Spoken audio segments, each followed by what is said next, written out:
Okay, poor man's automatic chicken feeder.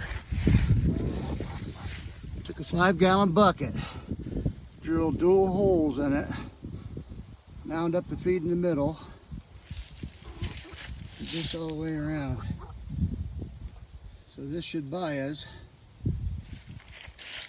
I'm hoping, at least 3 days without having to feed them.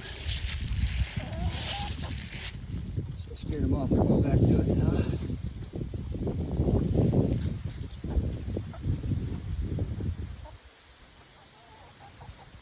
Looks pretty good. The only thing I wish I had done is put the holes a little bit taller. I didn't realize they were that big. They'll get in there and they'll eat it all the way to the bottom.